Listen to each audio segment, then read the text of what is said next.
Bonsoir, il est 22h sur Télé Djibouti. Merci de nous rejoindre pour suivre avec nous cette nouvelle édition dont elles sont les faits saillants. Des éclairages publics ont été installés à la localité de Assamo pour autonomiser les communautés rurales. Yémen, échec des discussions de paix.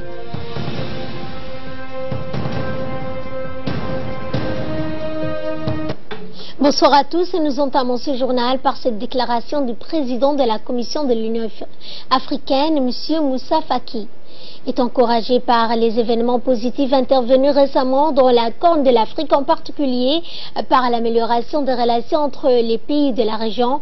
À cet égard, il se félicite de la signature de la déclaration commune sur la coopération globale entre l'Éthiopie, la Somalie et l'Érythrée à Asmara le 5 septembre dernier, ainsi que la visite des ministres des Affaires étrangères et d'autres hauts fonctionnaires de ces trois pays à Djibouti le 6 septembre dernier. Il réitère que les mesures prises représente une étape majeure dans les efforts déployés par l'Afrique pour réduire au silence les armes d'ici 2020 et promouvoir une intégration régionale et continentale plus poussée conformément à l'agenda 2063. Le président de la Commission réitère la volonté de l'Union africaine d'accompagner les pays de la région et de les soutenir de toutes les manières qu'il juge approprié. Fin de citation.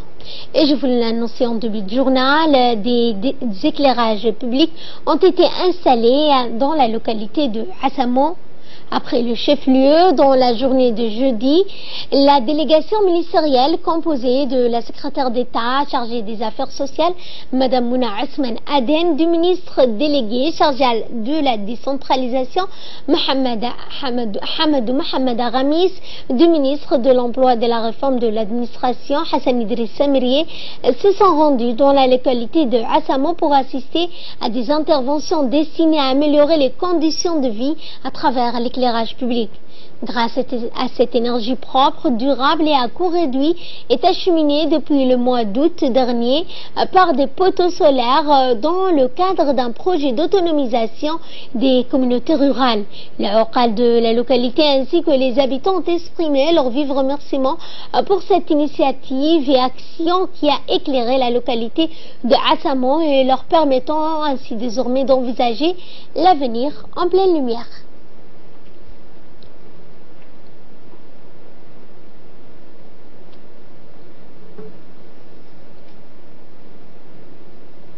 Et dans son intervention, le ministre du Travail, Hassan Idriss Samirié, a exhorté la population de la localité d'Assamo de prendre soin des éclairages publics. Il a indiqué aussi que la localité d'Assamo et sa population est un modèle pour l'ensemble des régions. De son côté, la secrétaire d'État chargée des affaires sociales, Mme Mouna Ousmane Aden, a mis l'accent sur le développement des activités d'Assamo. Ainsi, elle a rappelé dans son intervention les différents projets réalisés dans cette localité, surtout grâce à l'éclairage public par l'énergie solaire destinée à améliorer les conditions de vie de cette population afin de les aider à mieux exploiter leurs activités. Et dans notre magazine de ce 22h, à J-2 de la rentrée des classes, notre équipe s'est rendue à Ali Adé pour vous faire découvrir la rentrée des enseignants, les plus dans nos contrées les plus reculées, notamment à Ali Adé. C'était le 2 septembre dernier. Regardez. Ali Adé est située dans une vallée dans la partie sud du pays. La ville est située dans une région montagneuse, dans une vallée fermée des hauts plateaux. Ali Adé se trouve à une altitude de 525 mètres dans des montagnes et des collines peu encombrées. Ali Adé est situé à environ 69 km au sud de la capitale. Ali Adé, c'est aussi un camp des réfugiés de l'ONARS accueillant quelques 15 000 réfugiés. Nous arrivons en fin d'après-midi après avoir parcouru 27 km de pistes chaotiques depuis Ali Sabié. Nous voilà enfin arrivés à Ali Adé où les enfants profitent des tout derniers jours de vacances en s'adonnant à des jeux très divers. Nous arrivons à temps juste avant le coucher du soleil pour notre mission à Ali Adé. La journée commence tôt. D'autant plus que nous avons une seule journée pour vous relater un aperçu des derniers préparatifs d'une école primaire parmi tant d'autres à l'approche de cette rentrée scolaire 2018-2019, l'école d'enseignement fondamental d'Ali Adé. Le directeur de cet établissement, M. Gouled Abdillahi Abdi, en poste depuis 5 ans, arrive sans sac à la main. Dans ce sac figurent toutes les directives du ministère de l'Éducation nationale pour cette nouvelle année scolaire. Devant lui, une journée marathon. Inspection des travaux en cours et des classes, réunion avec l'équipe de professeurs de l'école, réunion avec les parents d'élèves, le programme est chargé et pour cause. Ce 2 septembre marque en effet la rentrée des profs dans tous les établissements publics du pays où les profs et les directeurs sont déjà en poste. Ainsi, le compte à rebours a commencé pour la finition des derniers travaux et le directeur est là pour donner le temps, presser le pas. Il n'a qu'une dizaine de jours, y compris le week-end, et il tient à ce que tout soit opérationnel le jour J.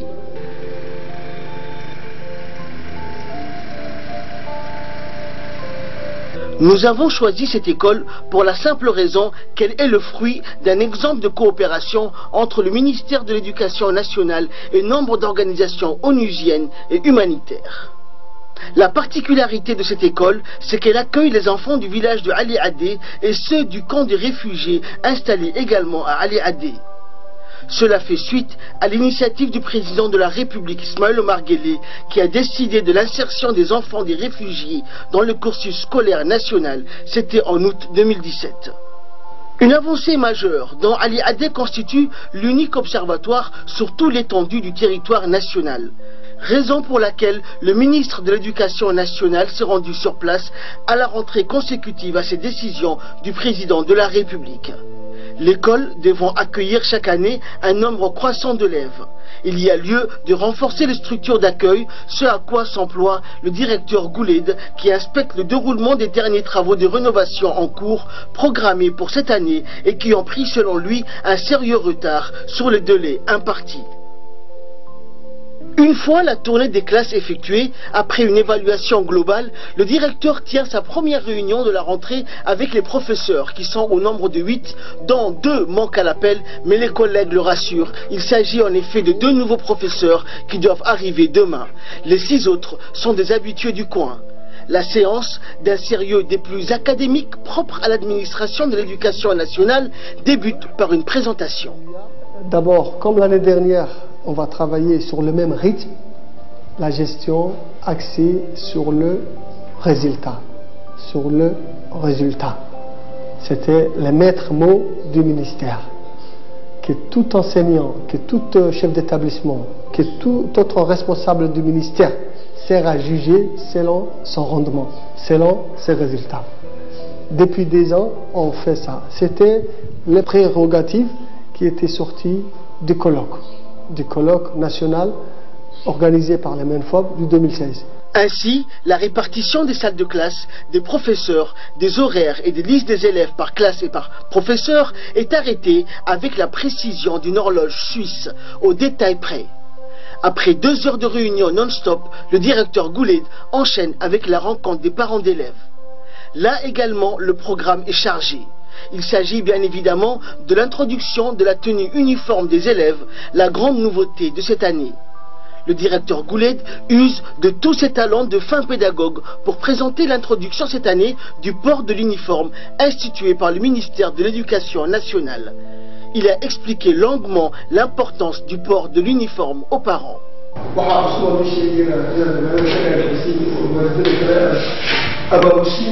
إن سنة كان محتوى ذكريات الصوصاري والصوصاري إنه بدك تروح لو سنتين وفيديو سحلوش بينا نعتبر كل سنتين إنه الصوصاري مرتين تاني ينفهم يعني روح كلا ومتعارض كذي واحد يقول مثلا ذاك إنه موجود توب Somalia kujita wakati wangu bitani form Kenya wakasar Europa Maraykanka kamar kasta isku jira waxa Afrika wadana badan waxa la soo raacay ciyalka kala sameeyay tawdiisa in waxay si kala markay uu isku sameeyay kulli wasaaraddu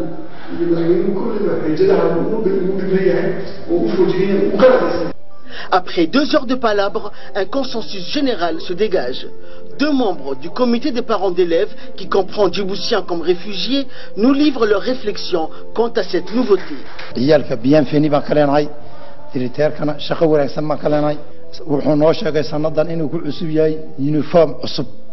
oo wasaaraddu ilaa dhaglay madaxtooyada lagu saasiciyay taana waan isla qaadanay waxaan noo sheegay directeerkaygu inuu sanadkan cusub ee noo soo galaya ay nagu soo biirtay sanad dugsiyeedkan imika qolada primeerka uniform ana awal ciyaalku ayna lahayn qof badday wuxuu doonaa ku iman jiray imika ubadkii ay noqonayaan tayadoodii iyo muxuu ahaa muuqaalkoodii baa isku mid noqonayo aad iyo aad baan dawladdeena u soo dhaweynaa waan ku soo dhaweynaa.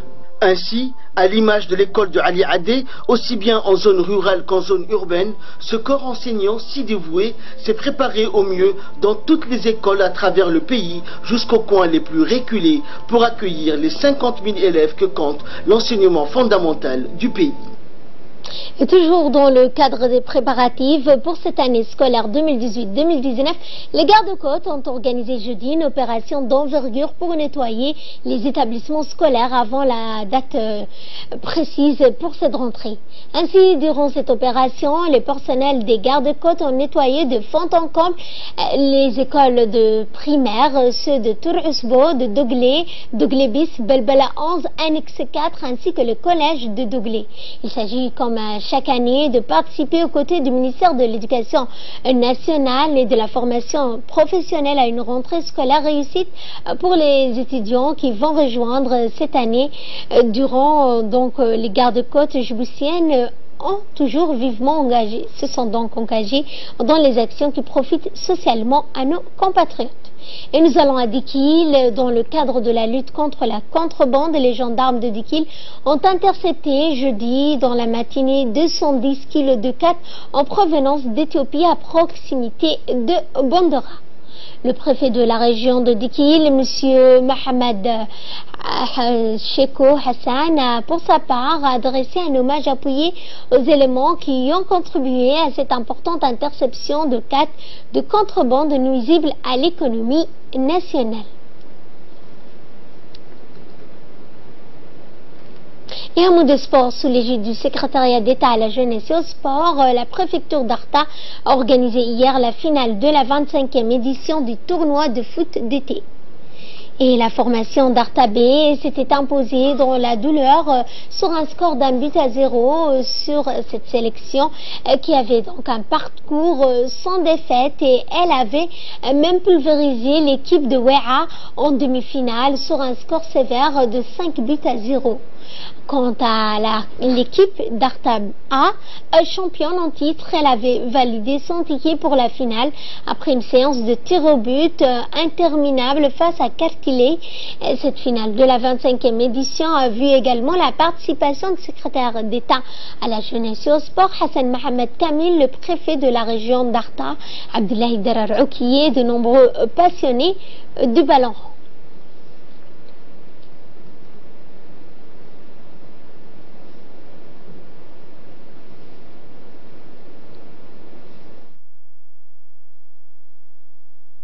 Depuis 25 ans, et c'est toujours sous l'égide du ministère de la Jeunesse et du Sport. Tous les personnels du ministère de la Jeunesse et du Sport sont mobilisés, les préfectures d'Arta sont mobilisées.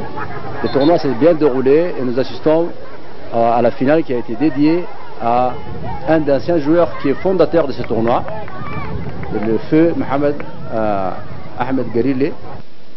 Une nécrologie pour clore l'actualité nationale suite au décès de notre cancer Amina Moussa Kayat, survenu jeudi dernier en Terre Sainte. Le ministre de la Communication, M. Abdi Youssouf Sougeye, adresse ses sincères condoléances en ce moment douloureux à toute sa famille. Inna lillahi wa inna ilayhi raji'un.